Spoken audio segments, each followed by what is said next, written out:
নমস্কার বন্ধুরা। আজকে আমি একটা নতুন বই নিয়ে এসেছি স্পিরিচুয়াল গ্রোথের জন্য। রবার্ট সোয়ার্টজের একটা অন্যতম বই। এক মিনিট দেখাচ্ছি। রবার্ট সোয়ার্টজের অন্যতম একটা স্পিরিচুয়াল বুকস। বইটার নাম হচ্ছে ইয়োর সোলস প্ল্যান। আপনার জন্মের আগে আপনি যে জীবন পরিকল্পনা করেছিলেন তার প্রকৃত অর্থ আবিষ্কার করুন। Your soul's gift. আপনার জন্মের আগে পরিকল্পিত জীবনের আরোগ্যদায়ক শক্তি। চলুন বইটা আমি ভূমিকায় চলে যাচ্ছি ডাইরেক্ট। এই লেখকের আরো অন্যান্য বই রয়েছে, যেমন your soul's gift, your soul's plan, এগুলো স্পিরিচুয়াল বই। এগুলো আপনারা পড়তে পারেন, সঙ্গে মেডিটেশন অবশ্যই করবেন, আর শ্রদ্ধায় মানে এই বই বুক রিডিং করবেন। যে সেই বই নয়, স্পিরিচুয়াল বুক যেগুলো বললাম এগুলোই পড়তে হবে।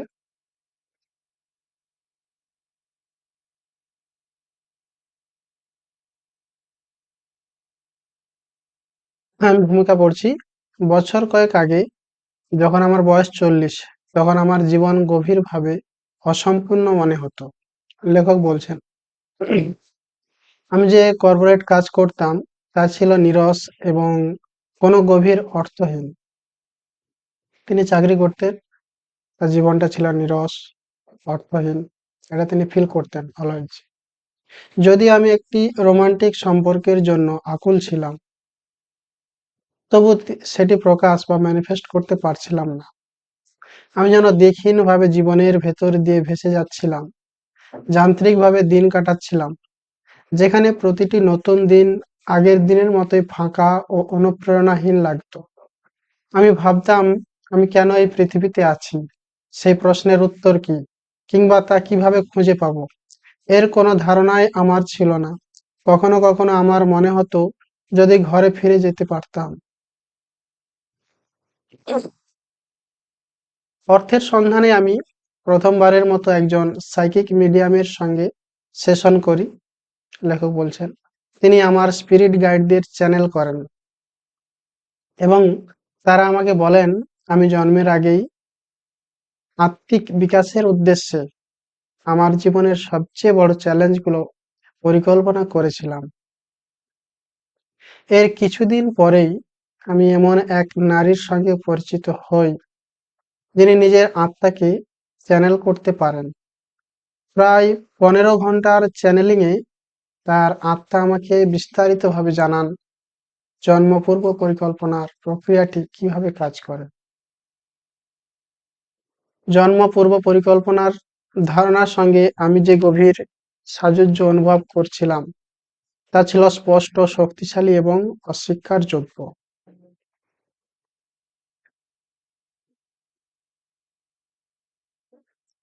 প্রায় একই সময়ে আমি এমন এক অভিজ্ঞতার মধ্য দিয়ে যাই যাকে বলা হয় আধ্যাত্মিক রূপান্তরমূলক অভিজ্ঞতা। একদিন আমি যখন কেবল রাস্তায় হাঁটছিলাম, এর এর বেশি কিছুই ছিল না।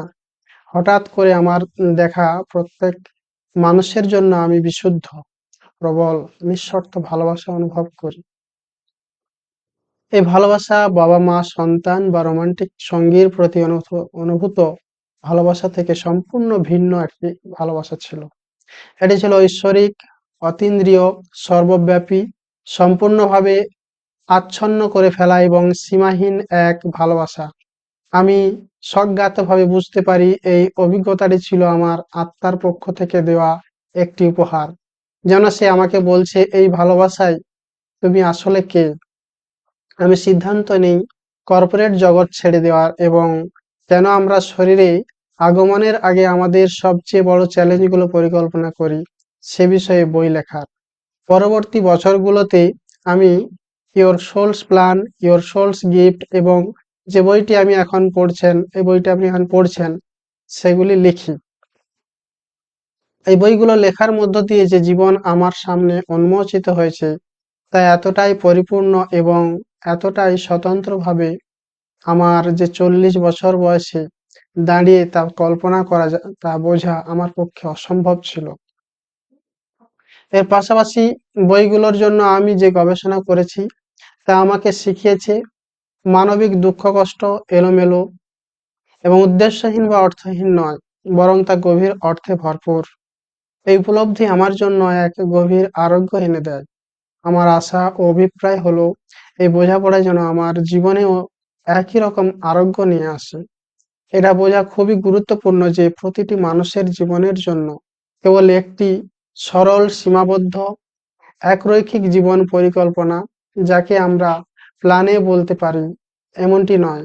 অবশ্যই একটি প্ল্যান আছে, কিন্তু এর পাশাপাশি রয়েছে প্ল্যান বি, সি, ডি, ই এবং আরো অসংখ্য পরিকল্পনা, যার পূর্ণ উপলব্ধি মানব মস্তিষ্কের ক্ষমতার বাইরে।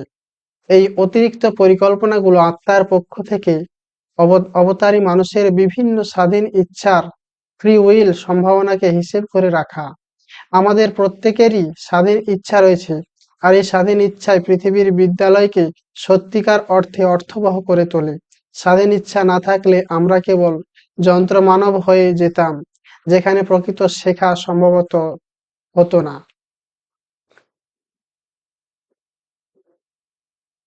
প্ল্যান এ হলো সর্বোচ্চ কম্পাঙ্কের ভাইব্রেশনাল পরিকল্পনা, অর্থাৎ এমন একটি জীবন যেখানে ব্যক্তিত্ব শারীরিক দেহে আত্মার শক্তির একটি অংশ প্রতিটি মুহূর্তে সর্বাধিক ভালোবাসাপূর্ণ সিদ্ধান্ত নেয়। এই ক্ষেত্রে ব্যক্তিত্ব ও আত্মার মধ্যে কোনো কম্পাঙ্কগত পার্থক্য থাকে না। মূলত আত্মা সম্পূর্ণভাবে দেহে অবস্থান করে এবং অহং বা ক্ষুদ্র সত্তার কারণে কোনো বিকৃতি ছাড়াই সেই জীবন যাপন করে। সাধু ও গুরুজনেরা হয়তো এই পরিকল্পনা বাস্তবায়ন করতে পারেন, কিন্তু আমাদের বাকিরা প্রায় সবাই কিছু না কিছু এই প্রায়শই অনেক ভালোবাসাহীন সিদ্ধান্ত নেব। যদিও এই ধরনের সিদ্ধান্ত নিজের ও অন্যদের জন্য কষ্ট ডেকে আনতে পারে, তবুও সচেতনভাবে জীবনযাপন করলে এগুলোই আরোগ্য হয়, বিস্তার এবং ভালোবাসার ক্ষমতা বহুগুণ বাড়িয়ে দেয়। এ কারণেই ভুল করা কোনো খারাপ বিষয় নয়। আসলে আমরা এখানে এসেছি বহু ভুল করতে এবং শিখতে। আমাদের ভুলই আমাদের বিকাশ, আর আমাদের বিকাশই বিশ্ব ও সহমানবদের প্রতি আমাদের সেবা। উপস্থিতি, প্রেজেন্স এবং গ্রহণযোগ্যতা, কৃতজ্ঞতা, এই ঐশ্বরিক যুগল আমাদের উচ্চতর কম্পাঙ্কের জন্মপূর্ব পরিকল্পনাগুলো কার্যকর করতে সাহায্য করে। আপনি যখন আপনার অভিজ্ঞতায় যা কিছু উদ্ভূত হচ্ছে তার প্রতি সম্পূর্ণভাবে উপস্থিত থাকেন এবং কৃতজ্ঞ বা অনন্ত গ্রহণযোগ্য থাকেন, তখন আপনি মহাবিশ্বের অসীম সম্ভাবনার ক্ষেত্রে প্রবেশ করেন। আপনার উপস্থিতি ও গ্রহণযোগ্যতা, কৃতজ্ঞতা মহাবিশ্বকে এক শক্তিশালী হ্যাঁ বলে। আরোগ্যের জন্য হ্যাঁ, গভীর বোঝাপড়ার জন্য হ্যাঁ, দিক নির্দেশ, প্রাচুর্য, স্বাস্থ্য, আধ্যাত্মিক সচ্ছলতা এবং সর্বোচ্চ কল্যাণের জন্য, সৃজনশীল সমাধানের জন্য হ্যাঁ।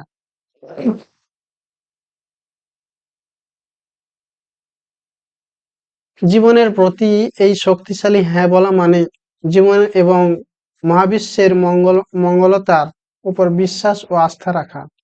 আমরা বিভিন্নভাবে এই বিশ্বাস ও আস্থা গড়ে তুলতে পারি। তার মধ্যে অন্যতম হলো জন্মের আগে আমরা যে চ্যালেঞ্জগুলো পরিকল্পনা করেছি সেগুলো গভীর অর্থ ও উদ্দেশ্য পরিপূর্ণ এই অনুভূত উপলব্ধি। শেষ পর্যন্ত এই বইটির উদ্দেশ্য হলো আপনাকে সেই অনুভূত উপলব্ধির পথে নিয়ে যাওয়া। যারা আমার ইমেল নিউজ লেটার পান, যার জন্য আমি আপনাকে এই ওয়েবসাইটে সাইন আপ করার আমন্ত্রণ জানাই, তারা জানেন আমি আমার স্ত্রী লিসেলের কথা লিসেলের করা চ্যানেলিং গুলো প্রকাশ করে আসছি। তিনি জ্ঞানী, স্নেহশীল, গভীরভাবে যত্নশীল, ঐক্য চেতনার অবস্থায় থাকা একদল অশারীরিক সত্তাকে চ্যানেল করেন, যাদের আমরা স্নেহ ভরে আলোর সত্তা বলে ডাকি। জন্ম পূর্ব পরিকল্পনা সম্পর্কে তারা আমাকে যা বলেছিলেন তা হলো, বর্তমান মুহূর্তে উপস্থিত থাকার চর্চার সঙ্গে আপনার কাজকে একত্রিত করতে পেরে আমরা গভীরভাবে আনন্দিত। মানসিক স্তর থেকে দেখলে এই দুটিকে পরস্পর বিরোধী মনে হতে পারে, কিন্তু আসলে তা নয়। উপস্থিতি অর্থাৎ বর্তমান মুহূর্তে সম্পূর্ণভাবে থাকা এবং যা আছে তার প্রতি গ্রহণযোগ্যতা বা কৃতজ্ঞতার অবস্থায় থাকা। জন্ম পূর্ব পরিকল্পনায় এইভাবে কাজ করে যে এটি সর্বোচ্চ সংস্করণের পরিকল্পনাকে বাস্তব রূপ দেওয়ার সুযোগ সৃষ্টি করে। আমরা আগেও বলেছি, আমাদের ভাষাকে ইংরেজি ভাষায় রূপান্তর করা যেন অসীম শব্দকে কয়েকশ শব্দে সংক্ষিপ্ত করার চেষ্টা। একইভাবে জন্ম পূর্ব পরিকল্পনার মধ্যেও অসীম সংখ্যক সম্ভাব্য পরিকল্পনা রূপান্তর বিদ্যমান। মানব মনের কাছে এটি পরস্পর বিরোধী মনে হতে পারে, যেন অসীম সম্ভাবনা থাকলে আদৌ কোনো পরিকল্পনাই নেই। কিন্তু আমরা আপনাকে আশ্বস্ত করছি, এটিও এক ধরনের পরিকল্পনাই। এই পরিকল্পনাগুলো সবই এমন এক কাঠামোর অধীনে পড়ে যাকে আমরা সম্ভাব্যতা ভিত্তিক বহুমাত্রিক বক্ররেখা বলি।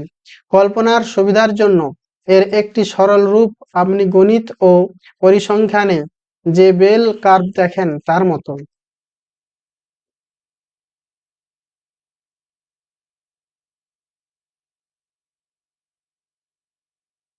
কিছু জন্মপূর্ব পরিকল্পনা ঘটার সম্ভাবনা খুব বেশি, আবার কিছু পরিকল্পনা বেল কার্ভের একেবারে প্রান্তে অবস্থান করে। অনেক মানুষের ক্ষেত্রে উপস্থিতি ও আত্মার সঙ্গে গভীর সংযোগ হয়তো সম্ভাবনার সেই প্রান্তেই থাকে, তবুও প্রতিটি মুহূর্তে এটি হতে পারে সর্বোচ্চ সামঞ্জস্যপূর্ণ জন্মপূর্ব পরিকল্পনা। অর্থাৎ সম্ভাবনার বেল কার্ভের ভেতরে এমন কিছু পথ রয়েছে যা অন্য পথের তুলনায় মহাবিশ্বকে আরো বেশি গান গাইতে বাধ্য করে। সব পথই শেষ পর্যন্ত শিক্ষা ও আলোক প্রাপ্তির দিকে নিয়ে যায়, কিন্তু কিছু পথ অন্যগুলোর তুলনায় অনেক কম ঘুরপথের।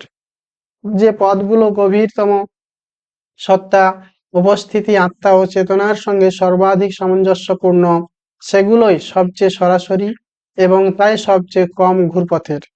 অন্য কথায়, যা কিছু পরিকল্পিত তার অধিকাংশই সম্ভাবনা বা সম্ভাব্যতা হিসেবে উপস্থাপিত, নিশ্চয়তা হিসেবে নয়।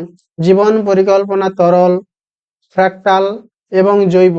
কোনো নির্দিষ্ট পরিকল্পনা বাস্তবায়িত হবে কিনা তা নির্ভর করে ব্যক্তির স্বাধীন ইচ্ছার সিদ্ধান্ত, বর্তমান মুহূর্তে ব্যক্তির কম্পাঙ্ক এবং তথাকথিত অন্যান্যদের স্বাধীন ইচ্ছা ও বাহ্যিক ঘটনার উপর।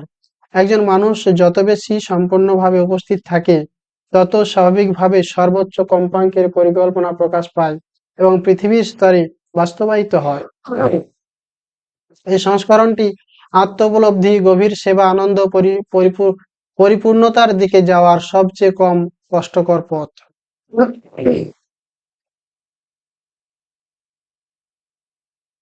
এই বইটি একটি ধারাবাহিকের তৃতীয় বই, যেখানে জীবনের প্রধান চ্যালেঞ্জগুলোর জন্মপূর্ব পরিকল্পনা বিশ্লেষণ করা হয়েছে।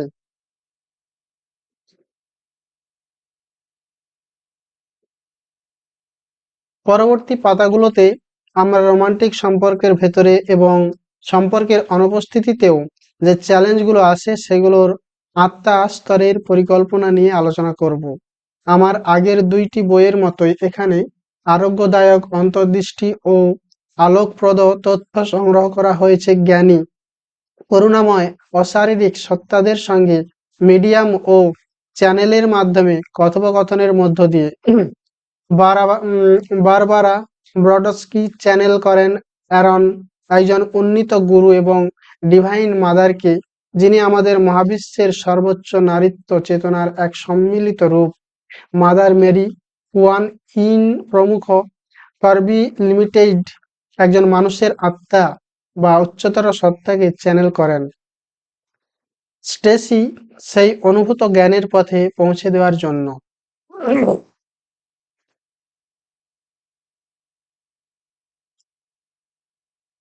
আপনাদের মধ্যে যারা আমার ইমেল নিউজলেটার পান, যার জন্য আমি আপনাদের এই ওয়েবসাইটে সাইন আপ করার আমন্ত্রণ জানাই, তারা জানেন আমি আমার স্ত্রী লিসেলের করা। আচ্ছা, এটা তো পড়েছি। নেক্সট আমি যা দেখি।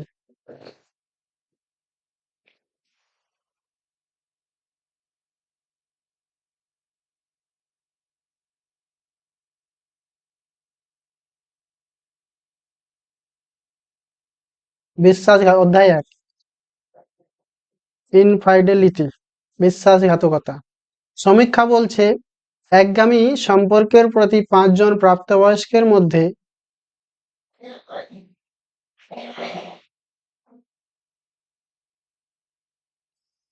5 জন বয়স্কের মধ্যে প্রায় একজন তার সঙ্গীর সঙ্গে প্রতারণা করেছে। প্রায় অর্ধেক মানুষ জীবনের কোনো না কোনো সময়ে অবিশ্বস্ত থাকার কথা স্বীকার করে।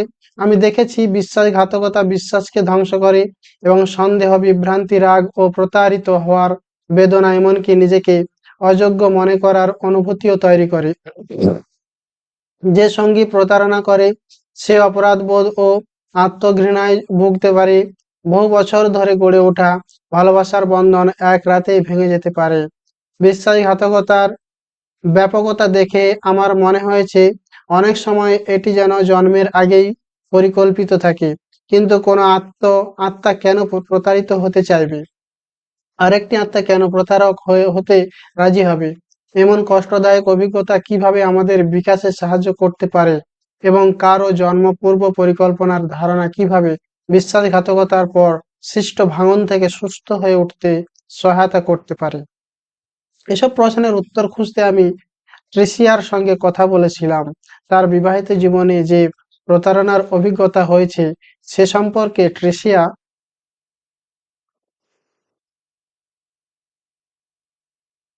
আমাদের কথোপকথনের সময় ট্রিসিয়ার বয়স ছিল 70 বছর। তিনি বলতে শুরু করেন কিভাবে তিনি এবং তার এখন প্রয়াত স্বামী বব দুজনেই যখন 30-এর কোঠায় প্রথম ডেটে একে অপরের সঙ্গে গভীরভাবে যুক্ত হয়ে পড়েন। বব এবং ট্রিসিয়া।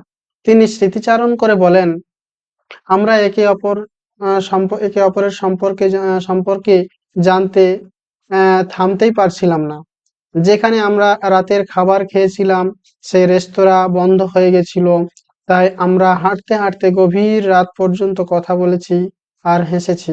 মনে হচ্ছিল যেন আমি আমার ঘর খুঁজে পেয়েছি। এই মানুষটির প্রাণবন্ত আর হালকা মেজাজ আমাকে আকর্ষণ করেছিল। আমরা আমরা হচ্ছে যে দেখেছিলাম আর আমরা তারা দেখেছিলাম।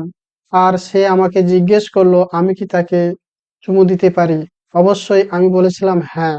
আমার হাঁটু কাঁপছিল। আমি আগে কখনো এমন অনুভব করিনি। মনে হচ্ছিল আমি এই মানুষটিকে চিনি। প্রথম ডেটের পর থেকেই আমরা একসঙ্গে ছিলাম। ট্রিসিয়া ও বব 4 মাস পর বিয়ে করেন। কিছুই আমাদের বিরক্ত করতো না। ট্রিসিয়া বললেন, আমাদের হানিমুনে যাওয়া হাওয়াইয়ে কেউ আমাদের ঘর থেকে সব টাকা চুরি করে নিয়েছিল। তবু আমরা তা নিয়ে হেসেছিলাম। পরবর্তী 17 বছর ট্রিসিয়া ও বব সুখী দাম্পত্য জীবন কাটিয়েছিলেন।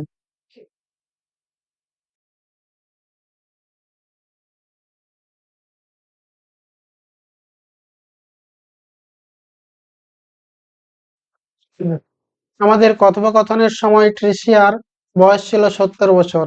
তিনি বলতে শুরু করেন কিভাবে তিনি এবং তার এখন প্রয়াত স্বামী বব দুজনেই যখন 30-এর কোঠায় প্রথম ডেটে একে অপরের সঙ্গে গভীরভাবে যুক্ত হয়ে পড়েন। নেক্সট এপিসোডে আমরা পড়বো আহ, পরের অংশ থেকে। সো দেখা হচ্ছে নেক্সট এপিসোডে। আপনারা এই বুক রিডিং কেমন লাগছে কমেন্ট করে জানাবেন, শেয়ার করবেন আর পার ডে মেডিটেশন করবেন। Thank you.